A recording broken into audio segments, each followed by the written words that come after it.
I don't know why I thought it was a good idea to shoot outdoors. It's super windy and it looks like it's about to rain. Genius as always. I'm doing a Q&A. This is a little weird, not gonna lie. I'm not used to shooting Q&As. Outdoors. There's people playing baseball over there. I'm already getting distracted. All right, let's start with some Japan-related questions. Do you know or do you feel as if your Japanese fan base have grown since you officially moved to Japan? What is your goal or mission you were interested in? Yeah, I noticed a few people actually, a few more Japanese people are watching now. That is not my intention. Go away. I'm joking. I said this before, but a big reason why we like it here is because, damn, they're really good. It's because no one knows us. It makes it nice and easy. It's not like people were weird in the UK or anything, but you kind of have to put up a little bit of a guard when you're out and about. If people know who you are, like, are people eavesdropping, which people definitely do all the time? Are people looking at me? Are they gonna come and say hi? Like, you just become aware of other people here. I just can let all of that go, and that's very liberating, and that's one of the reasons we like it here. So no, I'm not trying to grow in a Japanese audience, but you are welcome. I'm joking, by the way. What's your philosophy for being satisfied with yourself? This sounds so deep, saying outdoors as well. To be satisfied with yourself is something the Greeks figured out. They understood that virtue is in doing. You can always be better at anything. I'm going back, this raining, this is a failure. You can always be better at anything, but as long as you're trying or taking steps, you have to be satisfied with that. For example, I'm learning Japanese. It's kind of frustrating how far away I am, and looking at the bigger picture, yeah, I feel not satisfied about it, like I could be better. But I'm learning and I'm studying, so what am I gonna do? Just feel shit about it all the time? You know, I meet people that are always so talented and they know all these different things, but you know, you compliment them and it's always, maybe it's just a natural reaction, but people are generally like, oh, I could be better, or oh, I wish I was this, you know, oh, these people are so good. But it's like, I don't believe in that mindset, because then you're always gonna feel shit for no reason. If you're trying, then what else can you do, right? There's no reason. Everyone will always feel shit. They had that mentality, so that's the secret. This hair is trying against me now. I gotta go back. This is a failure. Mindset was like, bring an umbrella. Maybe I can find a shelter somewhere. I'm committed to this video now. I don't care. Do you have any more goals or ambitions lately, or just mainly chilling now? I don't know. My goals have definitely changed a lot. And I think that's a thing that has happened over time, where I used to be so focused on YouTube, but then I sort of transitioned my interests and hobbies into my videos, like reading and working out. Then YouTube has just progressively become less and less a priority, which I've always felt was really healthy for me. If you're only preoccupied with one thing, then that one thing is just gonna be what dictates your mood and your behavior, and I think you end up sort of being trapped by it if that's the case. So although my ambitions have changed, I still have them very much. Has everything lived up to your expectations? What are the ups and downs of this change? The only downs is that we're further away from family and for friends, but both of them have been super supportive and they understand why we made this move. So it's not the end of the world. I think a lot of people come to Japan with this mindset that everything's perfect and nothing can do wrong. I haven't come in with that mindset, but so far nothing has really let me down. I think both me and Marcia were talking about it the other day. We were both thinking like, there's nothing that's made you feel like, oh, damn it, oh, that was difficult, or oh, that was annoying. There are those moments, but it hasn't changed our perception of living here. It's honestly just been really, really good for us. I think the rain stopped. Now that you're not a heavy drinker anymore, do you get bored at times being sober? I don't think it's possible to have fun being sober. I feel like people say that, and this is one of those things that people repeat to justify themselves drinking. It's not true at all. That's complete bullshit. I think I dropped my key. My pocket was open. Fuck. Hold up. Toretta. We're good, I found it. Yeah, stop saying shit like that, it's not true. Was it difficult to find housing that was comfortable space-wise in Japan? It's dangerous, Abunai. Be careful. I kind of have to check this out though. Yeah, me and Marcy, we looked for a long time for a property. Our original plan was to get a flat or something like that. Oh, this is awesome.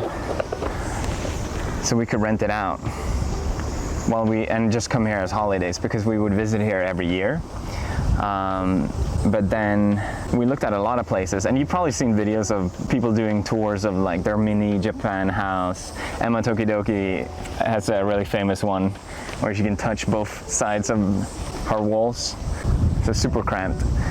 But we found an amazing house that we just fell in love with, and that's when we started thinking, okay, what if we actually like stayed here for longer? What would that look like? And that became a long process of trying to figure that out.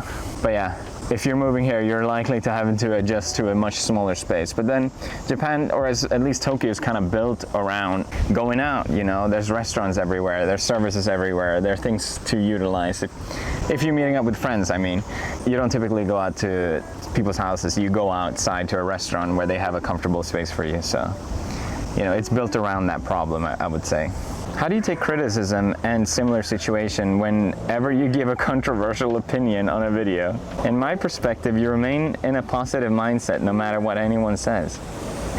I don't think I give that many controversial opinions that often. But to answer criticism, I mean, I've been doing YouTube 10 years. Sure, you see stupid comments criticizing you every once in a while, and your natural instinct is to defend yourself or like make a point against them. But I think that's a really dangerous thing to do, because what ends up happening is you just become sour. You don't change anyone's mind at the end of the day. You waste time and energy. It's just better to question sort of why people are criticizing you to begin with. And I imagine their situation, I guess. You can imagine their situation. Why do you care what someone online says about one certain thing? You know, why is that important to them? And that sort of puts their perspective in question, and I think that gives you some distance to it, because nothing is that important, in my opinion. I feel like that was a very vague answer, but yeah, hopefully it's all right. Have you ever felt some sort of imposter syndrome? If so, how do you deal with it? See, I see a lot of streamers talk about this, and I can't relate.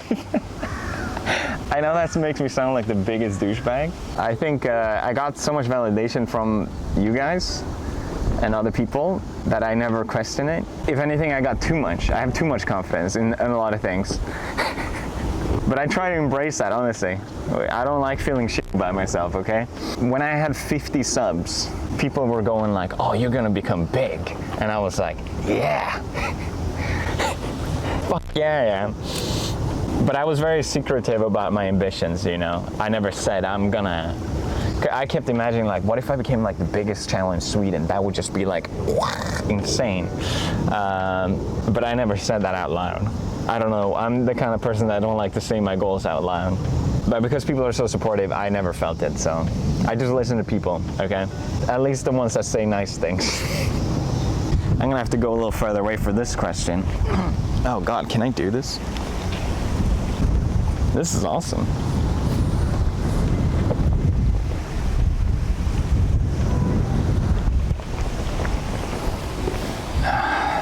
All right.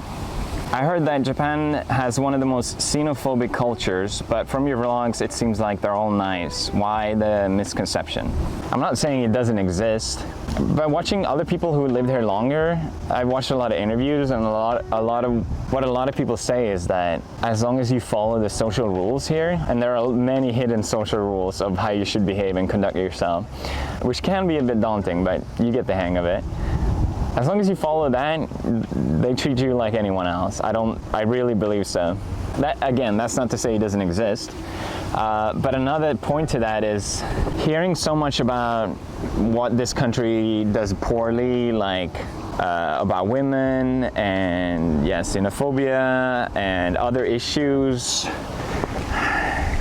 Hearing about that before we came here, I just kind of felt like I needed to shield myself almost, and Marzia.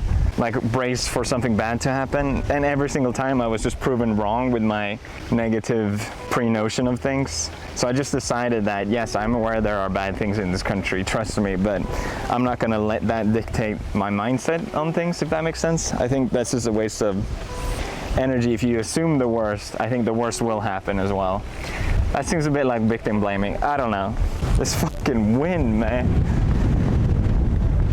Basically, I just let go of what everyone told me about Japan is bad, and I felt like it's all been positive so far. I should let my own experience dictate how I feel about things.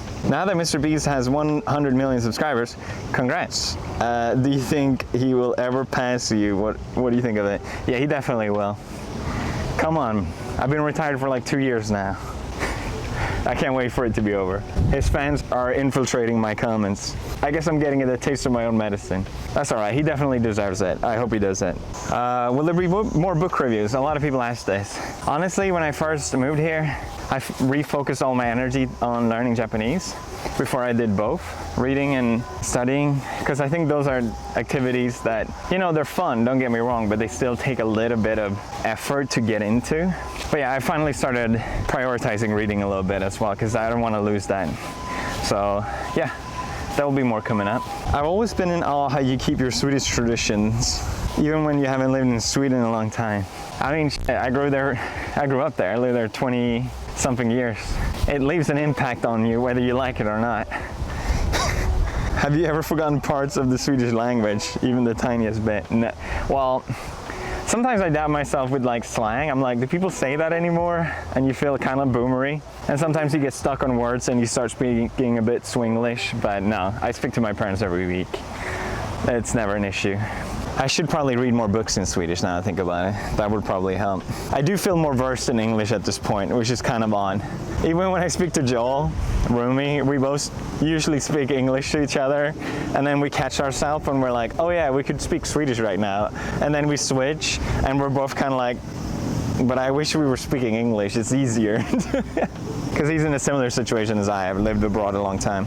Okay, this is an interesting one. Is it hard hearing about problems of your fans so frequently?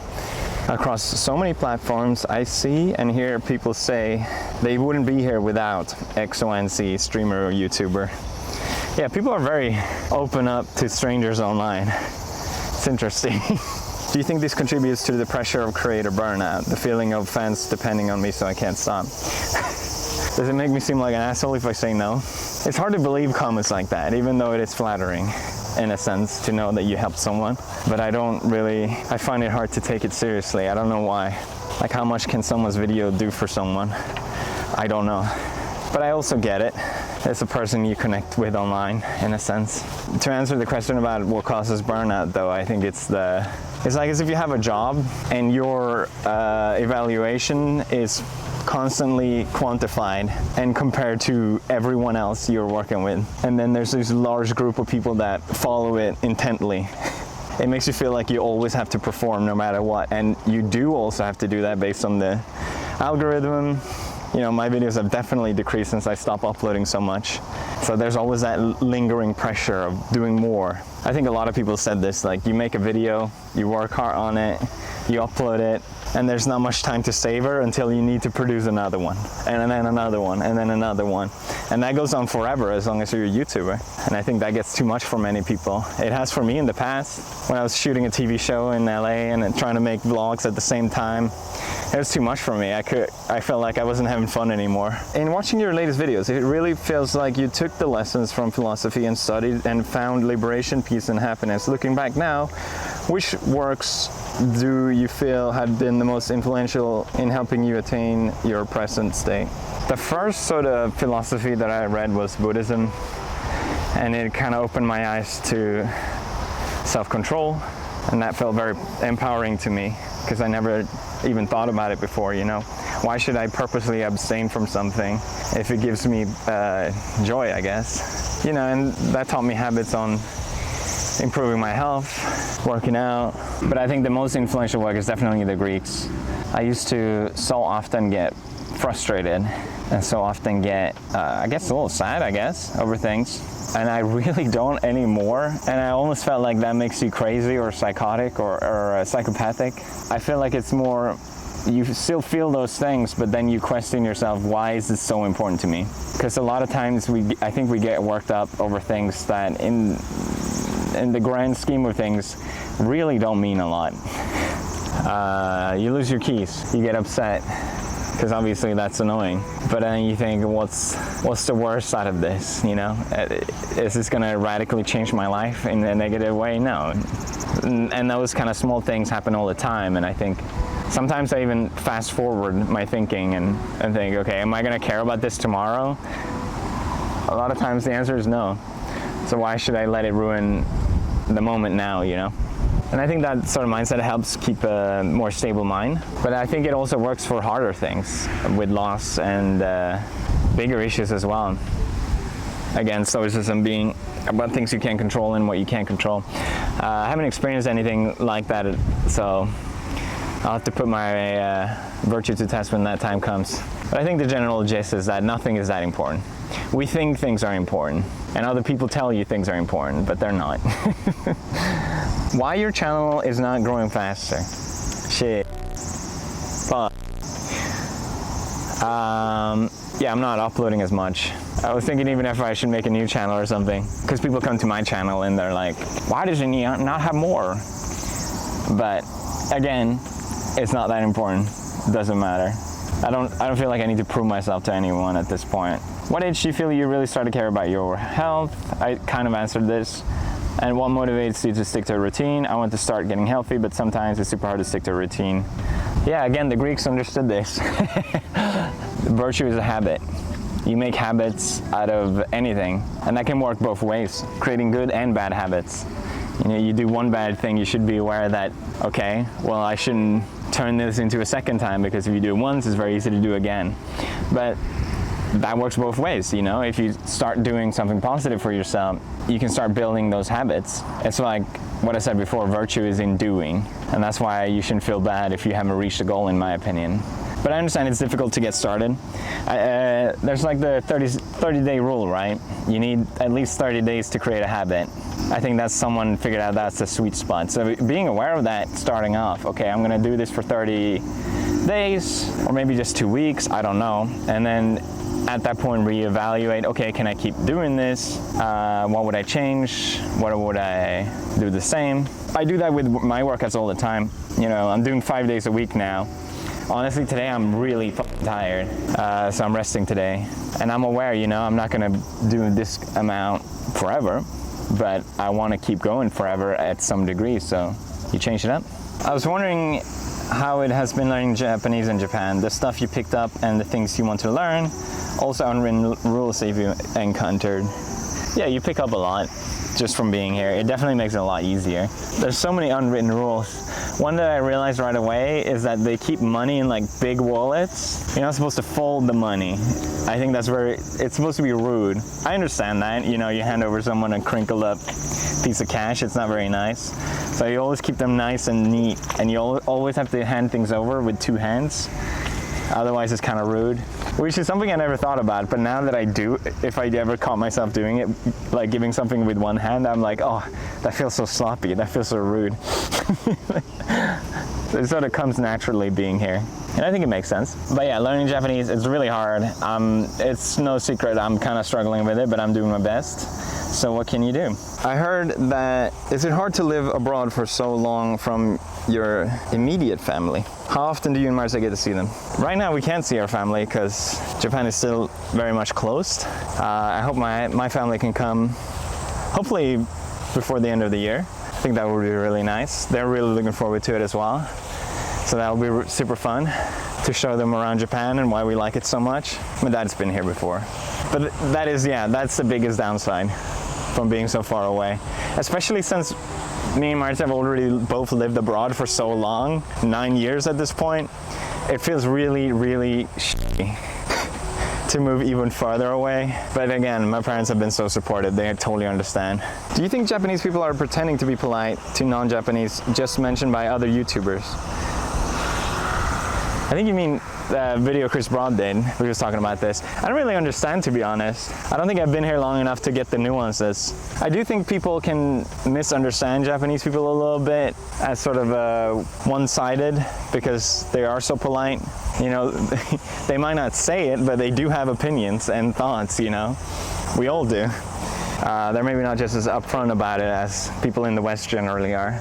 And I personally don't have a problem with it. Reading a lot of Japanese literature and philosophy, Japanese philosophy, opened my mind to that sort of different thinking, which is really interesting. You should read it.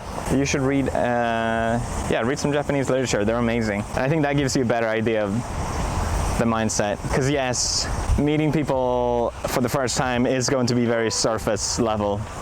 You know, you're not going to get any deep conversation or opinions out of anyone the first time you meet them here. But I think that goes for anywhere, honestly. God damn, that wind. Sorry for a bit of dark question. Okay. Does life really feel hollow if you accomplish a lot of things too soon? Are you saying I accomplish things too soon?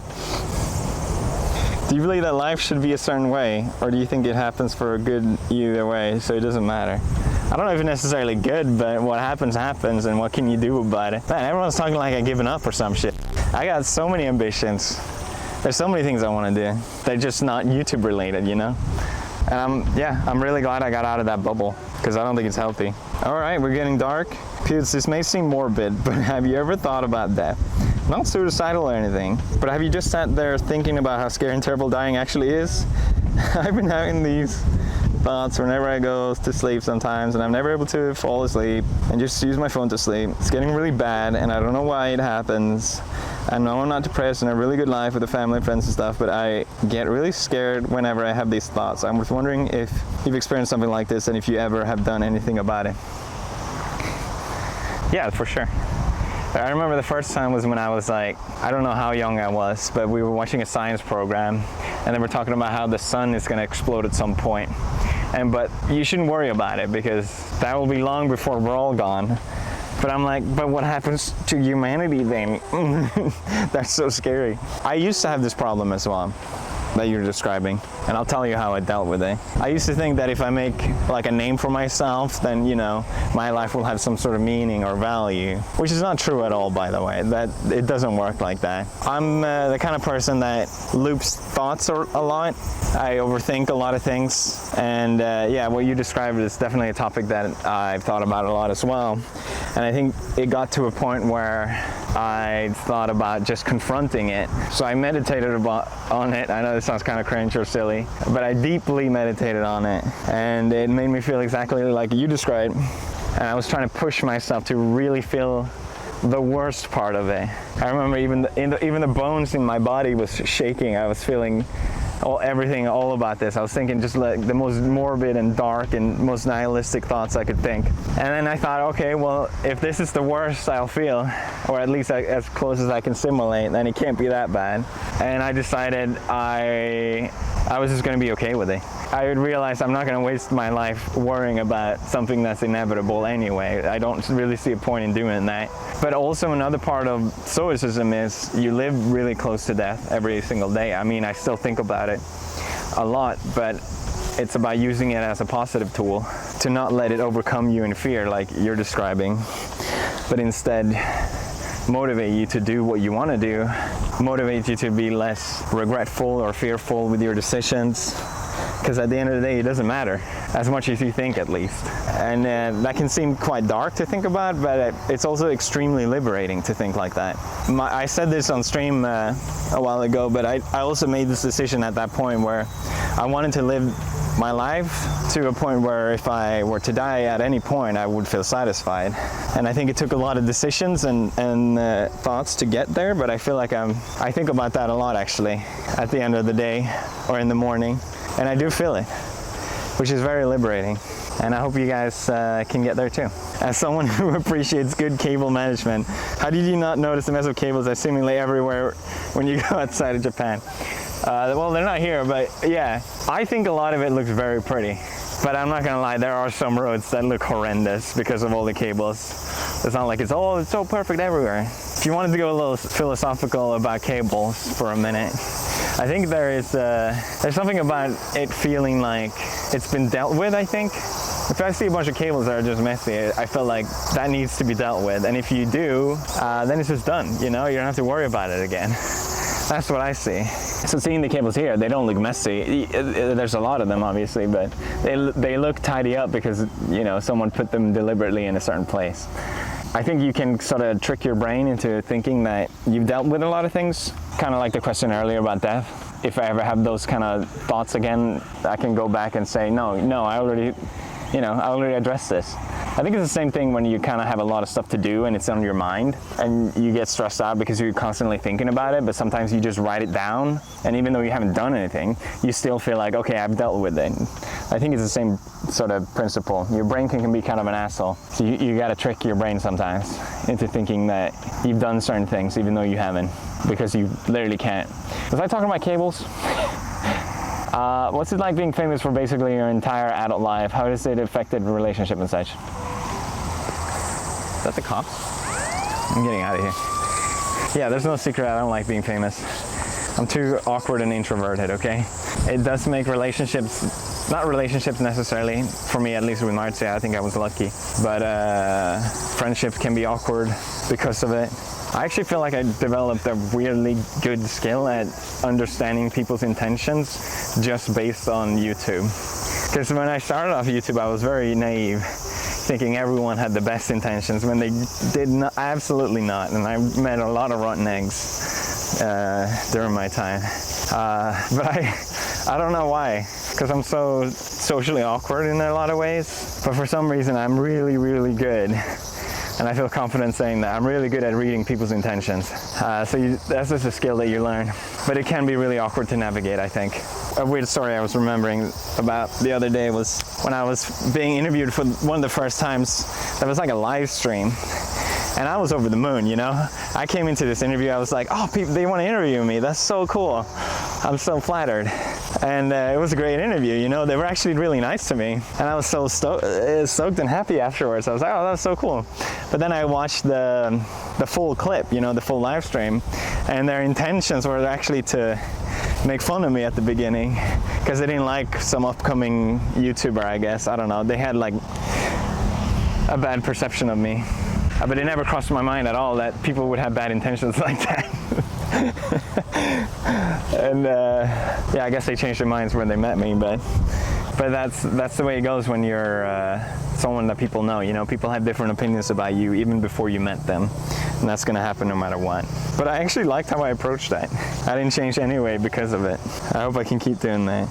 Do you ever have anxiety? If so, how do you deal with it? Anxiety is something I deal with on a daily basis. It really affects how much I accomplish with lots of times. I'm not entirely sure too much about anxiety. I do feel anxious sometimes.